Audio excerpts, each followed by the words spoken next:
All right, let's go ahead and get started here. I am going to just kind of do this is an impromptu. So we left, when I say we, my family and I left this morning to get out and enjoy our day after what I felt like was an amazing day in the stock market. So we came in, and I mean, honestly, all positions were hitting on all cylinders. Things look great, and I'm just doing this impromptu to kind of figure out what happened since I've been gone. All right. So I'm going to go over the ES, the Nasdaq. We'll take a look at the dollar. Kind of like the same things with no pressure here as we go into Tuesday. All right. So I'm going to cover the same things that I cover on the broad market analysis. I'm not looking at any kind of chat or anything like that. So if you're trying to message me, I would prefer that you just reach out to me on my Twitter handle or my X handle, if you will. So if we come over here, I like to always put this out there. Do you know who I am? And it's going to be right here. Give me 1 second. All right. So right here, this is me, TR3NDYJON. All right. And this is how you spell it. Anything outside of that is most likely just an imposter. All right. So let's go ahead and jump into it. And I'm going to take you into the ES futures. Let's go ahead and look at the weekly. We indeed push up to the back side. All right, the back side there of the supply zone. We talked about that. I said as long as we could hold the entry point here, we were looking for the backside. As a matter of fact, we stalled right there today. And I know the futures have been open for about 16 minutes right now. So we're testing the backside of that zone. The question is, can we continue to push up to the upside? Of course. But we got to create some sort of base above this 45.65 level.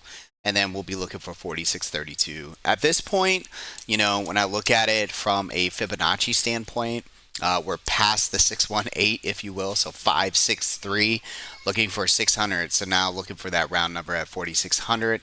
That possibly could come. My biggest thing is just follow the trend. So tomorrow we'll look at the pre-market zones. We'll ride it from there and see what the market gives us. No pressure though, honestly, like no pressure. Really good day. This is what the weekly looks like. Of course, we look extended from the cloud. We've talked about that. But if I roll into the lower time frames, the question is, how close are we to the cloud? Are we finding some support? We'll go into the 4 hour here in a second and see if we're extended from there. From the daily, we pushed and stalled right at that 45.63. That was your resistance. The short trigger is not until we get up here towards 46.58. Let's come up here into the 4 hour. And this is what I mean. Remember yesterday, I said what it's all about coming into this short week was the 4 hour. I mean, it's about all of them, but the 4 hour, right? I said it's all about the cloud. Can we hold the cloud? Indeed, we could. We got a buy signal here. You could see that came in early this morning. You could see we were continuing to push off of those levels, and we have levels above. So again, 4,600, that round number, looking to be the target as long as we can find support at the cloud. Tomorrow, if for some reason, let's say the market cannot get past this topping wick tonight, and say we find ourselves down here towards the cloud, that right there is going to be support until it's not, probably around 45.45, and then down here at this inside and up formation at around 45.28. Okay, let's go into, I gave you intraday, and I want to go over this with you so you can kind of understand how we trade this.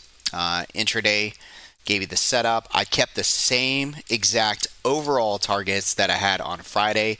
You could see those worked out really well. We traded the SPX for 188%, and then I jumped into SPX again, and I want to say that it got up pretty close to the same exact thing.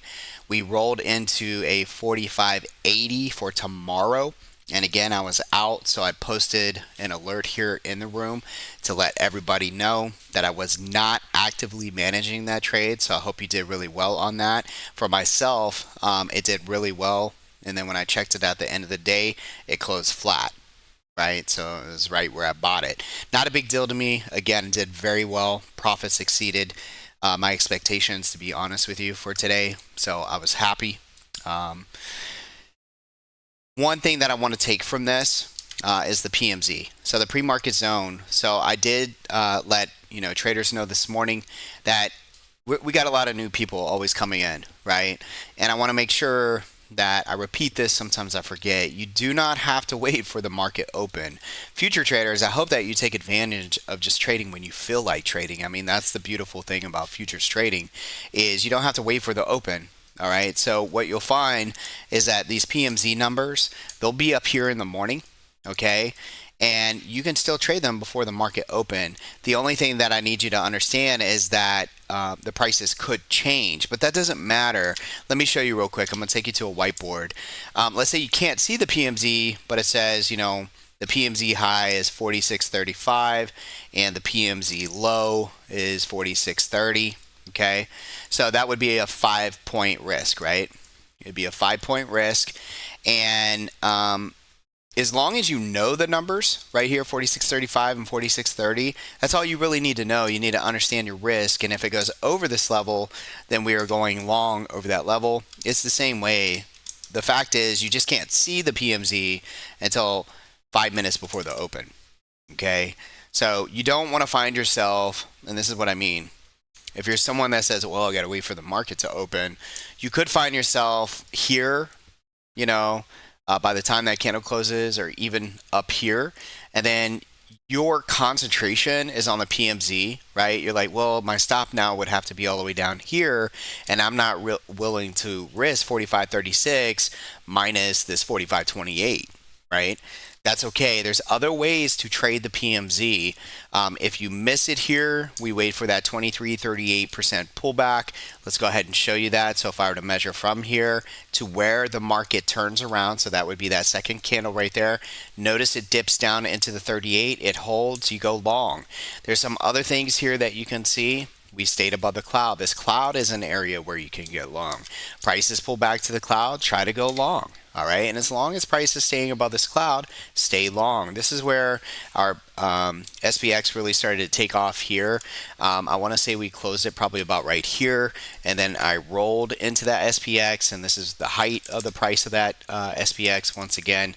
And again, we closed somewhere in here. So again, I was up plus 130% when I looked at my second roll, and then I left it alone, and then I closed flat here.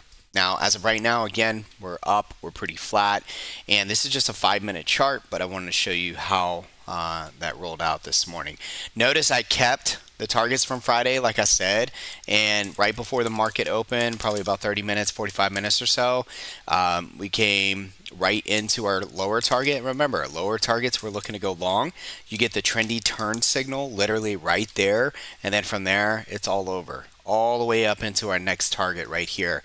And really, if you would have ridden this wave from here into this target, notice that our trendy turns came right in time at the target as well to kind of get you prepped to get out of the trade. Now, that's from an ES standpoint. As far as SPX, I just want to leave it alone and let it, do its thing to the upside. Okay, so that's exactly what I did there on the ES futures today. Now let's go ahead and come over here and take a look at the Nasdaq. I'm going to take you into the weekly. All right, so we push right through the smaller supply zone. You guys can see that, and it for sure came back into the 15,870 level and found support. What was resistance became support. We made a new higher high, and if you check this topping wick here, right there, we're just above that. That's a positive thing. We made a new high there in that pivot high, but this is not it. This is not like an all-time high or anything like that. This is a all-time, this is a new high for 2023.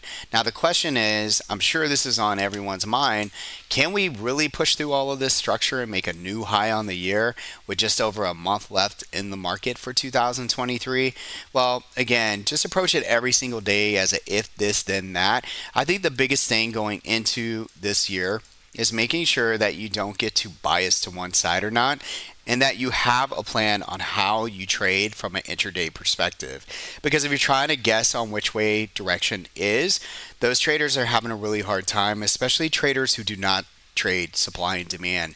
Supply and demand, I get up every single morning, I teach you from a live live stance, and you guys can see that I can read the market very, very well, and I'll continue to do that with you. So again, just listen up, focus, and if you have questions, please ask them.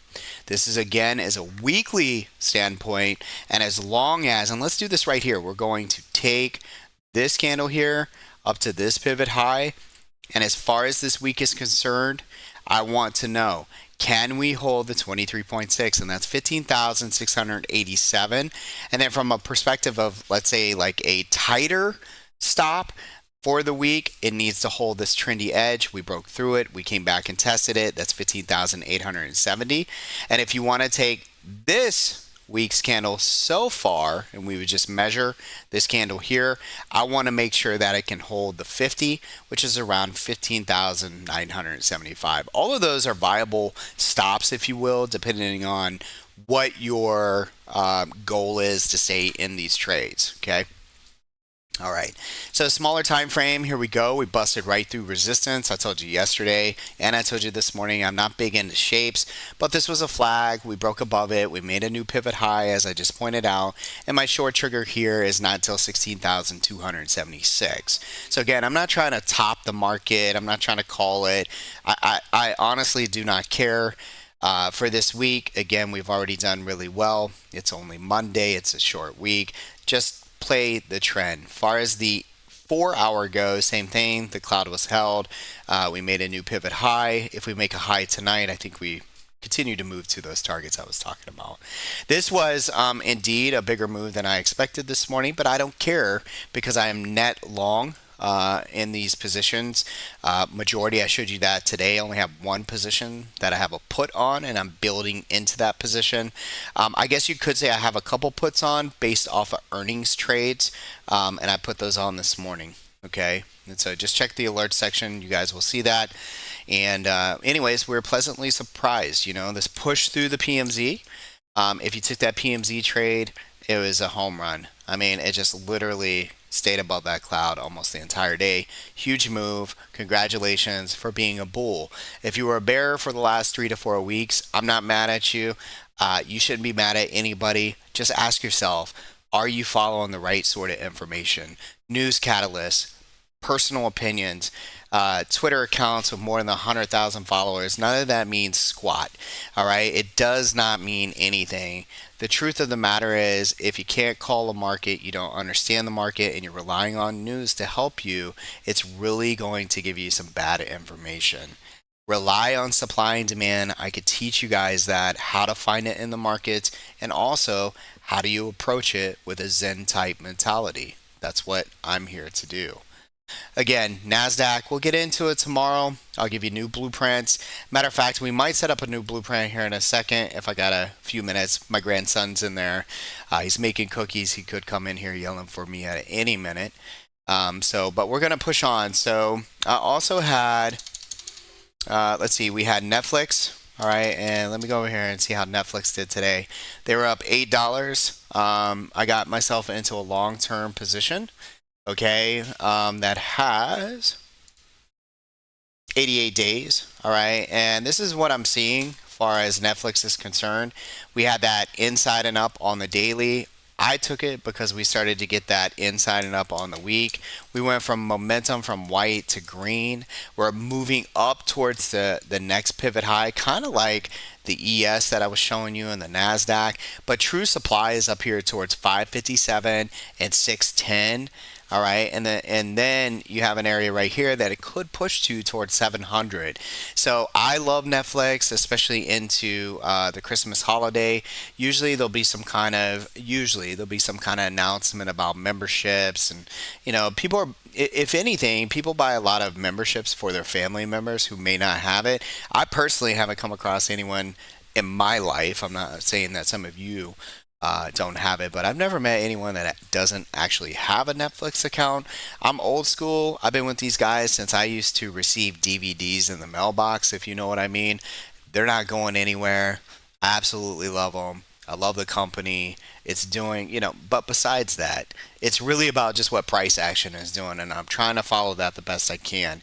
If you want to put some rails on it, go ahead. You could do something like this, do that, and you can see we're getting pretty close up there. right, towards this topping wick. You'd also be pretty confluent with that top rail. You can find a little bit of resistance up here towards 490 to 515. All right. Seems really bullish though going into this week. We'll continue to hold this position. IWM, this one was a banger. I mean, honestly, we added at the lows last week. So I want to go over this with you.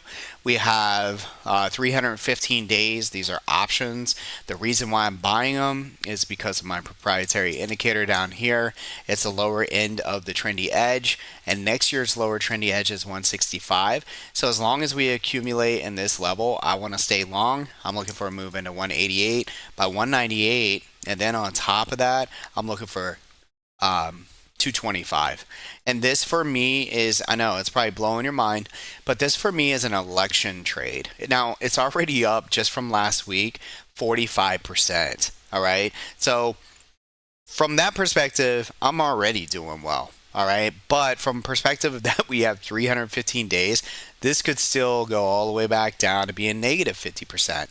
But we went ahead and trimmed some today, even though it's a long-term position. And this is a weekly chart. I'm actually taking this trade based off a quarterly and monthly chart. All right. But I'm just going to show you really quick why I took it, what I'm looking for, and then my ultimate target is here, 218 by 245 for elections. Now, I don't want anybody coming back 6 months from now going, oh man, this thing went to crap. I'm obviously, like, if something goes wrong, I'm actively managing it and doing my thing. So you really don't know unless you're hanging out with us and learning from us how we actually approach the trading itself. But again, so far, everything's doing really well. Disney, now this trade is up over 80% from our entry on the 90 calls, 424 days out. We got in this when it was not popular. We were buying inside demand zones when most people were saying that it was going to continue to fall. You can see here the trendy turn signal itself on the weekly chart has been working perfectly. This is for the last month, all right? And you can see we were accumulating in here, okay? Then we had earnings. It worked out very well. And then here we are. I said we need this, and we've definitely got that. It's at $95 now. I want to see 92.54 whole by 90, just say 90, 92 and a half by 90. And again, my end of year target is coming up pretty close now. We're only $5 away from it.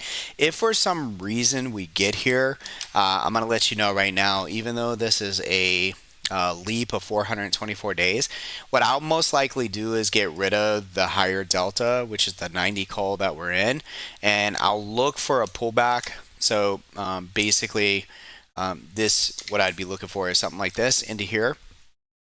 I'll get rid of the higher delta and then wait for a pullback to about the 50% when I measure here.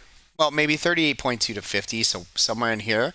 And then I'll buy again for that same strike and continue to look for prices to push up towards the 120 to 150 area. 400 plus days out, like I said.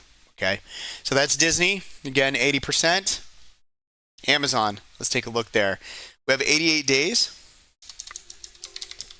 This position is also up. This is my overall blueprint, and I do need to update it just a tad, but because I feel like it's getting a little messy. But right there looks a little bit better now. This is my end of year target at 161. Currently trading at 146. Same thing. Looks like a lot like the rest of the market. We have a pivot high. Right, we're trying to get over this and build value above that 146.61. If we can do that, then again, I do feel we could push into 161. Now, I understand there's a lot of error down here, and I just want to make sure everybody understands that I see that. So at any time, what I've been doing is really trimming out of most of my positions as we make new highs, and I'm left with minimal exposure. And when we pull back, if I'm not already out of the positions, even though I'll remain bullish for this target, you know, I'm still smart about it. I want to be a good steward of my money, and I understand that right here could be big resistance.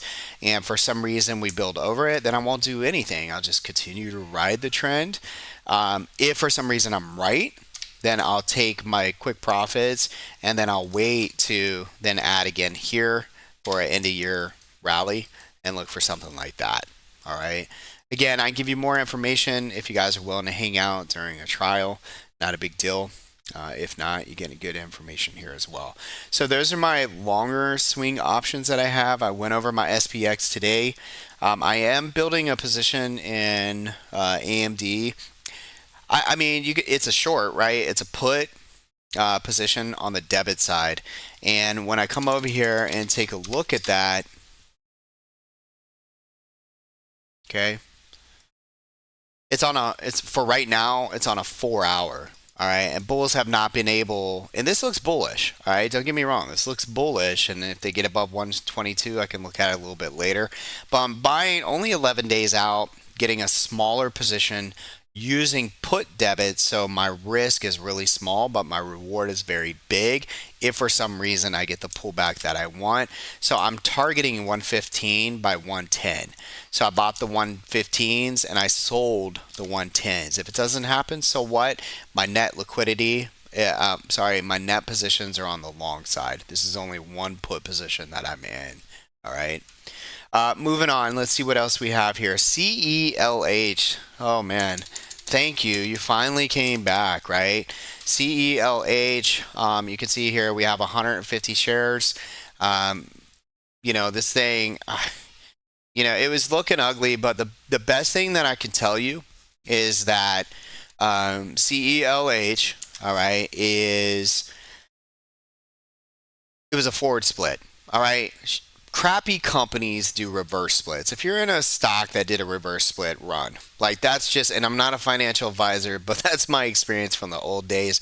When they do a forward split, it's a real company. They're doing good things. This has a partnership with Pepsi, all that jazz. The financials, if you didn't, I was a director for a pretty big company before I really, really dove into my own business with trendy trading. And then I was bought out and now I'm at Simpler. But my big thing is that I understand how to read a financial sheet. All right. And CELH really has their stuff together. But I'm going to be honest with you. I'm not trading because of that. I'm trading based off a structure and I'm trading based off of my levels. Notice we have a trendy edge here. We have a trendy edge here. We have buy signals here, trendy turn signals here. This level is basically a zone and it's pushed up from here. So what am I expecting now? I mean, I was expecting a move like this. We trimmed today. We went ahead and trimmed our position right here. And the reason why I did that is because of this dotted line. That is resistance or a midpoint, if you will, and I would expect price to kind of slow down there. If it continues up, awesome. We could see 57, but overall, there's a lot of price targets and stuff like that for this name. I think the forward split, they drove it down big time. All right, to me, they drove it down big time.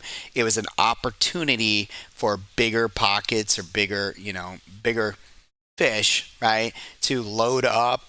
And to me, with the stock only being $50 now opposed to 200, it gets a little bit more interest. And I think there's good things here, right? And you guys can go and do your own work on the financials and stuff like that. I'll continue to concentrate on the higher time frames. It's not over though. We have a supply zone here and we have a supply zone here. There is a possibility that this thing could at one time see 32 and 26 and I'll be dead wrong. These levels do scare me far as like the big levels are concerned. So I don't want to get overconfident in my stay here. If they can't push through on some sort of catalyst through this first supply zone, so sorry, that should be green. If they can't push up here and make a dent and stay above this level, I'm a little concerned about the lower levels that I'm posting here. All right. So I mean, yeah, this is way down there, but again, it's only trading at 54. At the end of the day, if the market takes a back seat going into 2024 into elections after these big run-ups, this is not impossible. All right. So I don't want to hold my position all the way down to 32. I'd rather be smart and given the opportunity to take my profits, and then I can add down here once price gets here. Okay. I also started with Tesla today in shares. We got in at 232. I did this on Friday as well and showed you how to buy the bottom. We did just that this morning. Okay. And we're going to come over here. And this is Tesla. I'm looking for a move at least to 255 by 267. This is the same blueprint that I've been using and sharing with you guys for a while.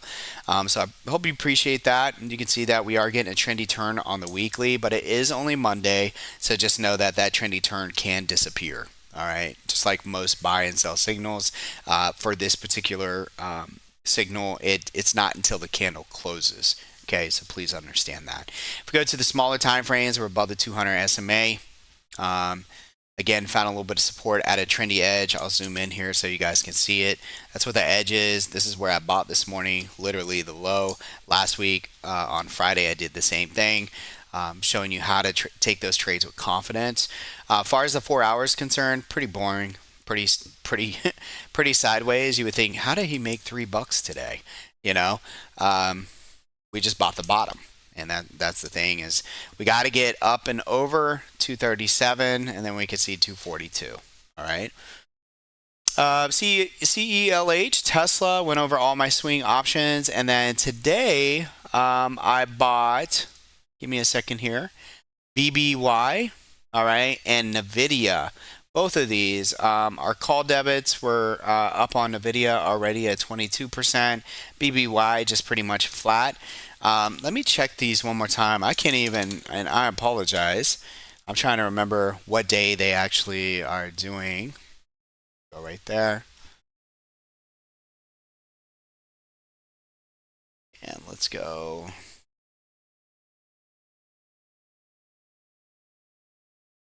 And this is who I use to find out when we're having. So NVIDIA is not even until Tuesday after market, and Best Buy is tomorrow morning. So we'll know. We did really well last week. I think we did 4 or 5 earnings trades, which 4 were positive. The other one was it a bust? I think it was. I think one was a bust, 4 were winners. Anyways, good odds, right? Anyways, using that supply and demand, Best Buy is tomorrow morning. We'll find out. Oh my gosh, I just thought about this. I cannot believe I missed Kohl's. So Kohl's kind of runs in line with that great trade that we had last week, right? With Ross. I'm a big fan. I'm more of a fan of Ross than I am of Kohl's, but I feel like they both could do pretty well. So that's what we have there.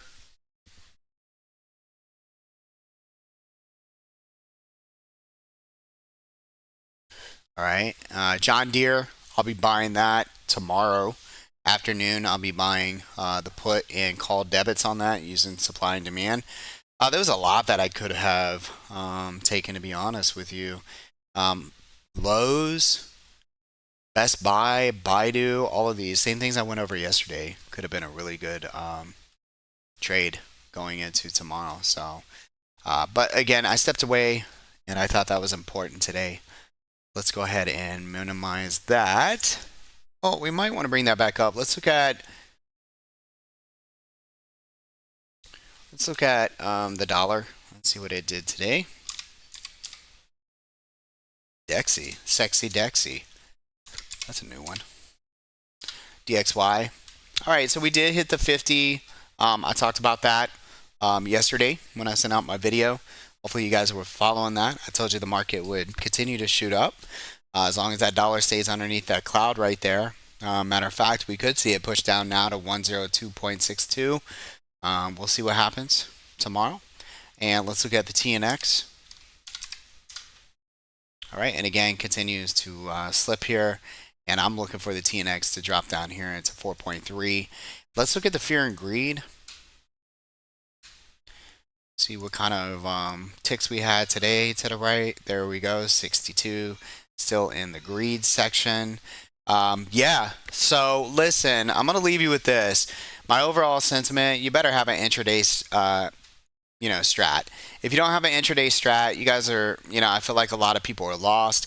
I'm a very passionate person on speaking and being transparent. Don't leave yet. Let me tell my story, and I hope that you share it with other people. Long time ago, I was just like most people looking to follow somebody and make a ton of money.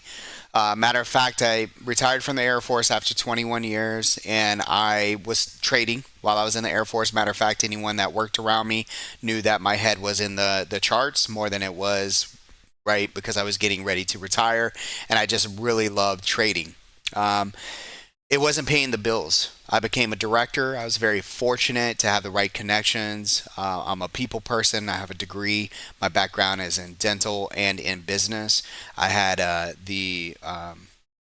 was just very, very humble and proud to be a part of something big. I thought being a director for a company was really awesome. I realized after a year that it was nothing like the Air Force. And for me, there was a lot of negatives and it didn't work out. After that, I said, you know what? I don't want to put a whole lot of time into trading. I just want to copy somebody and make money. So I came across several different um, uh, rooms, if you will. And this was a long time ago, guys. Came across a lot of different rooms, and the first thing I saw were spreadsheets. Okay, there was a particular room of spreadsheets, and I was like, dude, this guy's making 25 to 30 grand a week. All I got to do is copy their trades. I had everything set up. I went out, got all the things I needed, and I said, this has got to be easy. Well, what happened, all right, is that one, you could never get the same feels as the person. Two, there was no strategy. All right, I think they were using like options activity back in the day or something silly, and that's not a strategy for me. And so I was unable to copy for several different reasons. And as I got better and better, what ended up happening was the people within the room realized how good I was, and they started to reach out and was like, "Hey, man, if you ever do this, I'm on your side, man. I am a fan for life." And I was like, "Wow, this is kind of cool," you know. And then I enrolled myself into a school where I learned supply and demand. I said, "You know what? If I ever create a room, I wanted to be transparent," and we really did that. And what I mean by that, in that first room I was telling you about, I realized really fast that that trader was not actually taking real trades. Every once in a while, maybe, but most of the time it was a paper trade account. And we learned that by looking at the active trader, figuring out the time and sells, and I figured out, to be quite frank with you, probably 6 out of 10 rooms that I joined after that were all doing the same thing. My biggest thing for you all is to please do your due diligence. Like, understand that a lot of these folks out here running these smaller rooms, they don't have any kind of justification. You don't really know if they're actually doing what they say. And that's what I'm going to leave you with. And so I said, you know what? If I'm going to do this, I'm going to do something special. So I found a good friend of mine, and he was my developer. He ended up patching into my API. And when I take a trade straight from Thinkorswim, it goes straight to our members here at Simpler Trading within milliseconds. And I've been doing this for several years now. And so you can trust that what I say that I'm doing and what you see is what I'm actually doing. What I tell traders, it's not about, like, okay, so today was an amazing day. If you follow me on Twitter, you'll see all that, right? You get to see all these winners and you come across it. And I have to be honest with you. If I was, if I knew, right, there's so many people out there not doing what they say, it's hard to come across a feed like mine and go, yeah, right, like the market was hard this day. There's no way. But the thing is like, I get where you're coming from. All right. But this is the thing that I always ask. Then why won't all these other services do API alerts? Why won't they patch into their API to show you exactly what they're doing? Well, the reason is most of them cherry pick. And what I mean by that, I could be sitting in the background on this account right here. All right. And if I didn't have API alerts, then I could be taking other trades. Maybe I took SPX puts at the open, but I don't want to tell you. And I lost thousands of dollars, but I did end up taking a call and making 200%. And that's the only one that you saw. Right? On the 200% winner, I make $200. On the trade that I lost 100% on, I lose 2 grand. Right? And so that's called cherry picking. With my sort of alerts that I am sharing with our entire room, they see exactly what I'm trading. The only thing they cannot see are my future trades. And the reason why is because we cannot and you do not have API access on Thinkorswim. Now, however, I do open up every morning session with ES and Nasdaq. your targets, just like I sent out today. I coach, and if I take entries, you'll hear me talk about them and my exits. That's how we do that. Matter of fact, the futures trading, the methodology that I've come up with, I feel is so simplistic, there's no reason to alert. It really is a balance of like, do you understand your risk? Do you understand my strategy? You know exactly where to enter. You know your targets because they're already on the screen for you. And it really is methodical and sequential. And that's what's really important. I didn't get any of that in the old days, but I promised myself that I would at least get that for you. All right. Now, listen, I've been around for a long time. If you're looking for someone to trade your money, go to a hedge fund.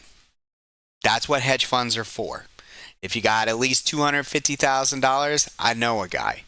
If you're trying to learn a methodology, you want to see my alerts in real time. When I say real time, I mean real time.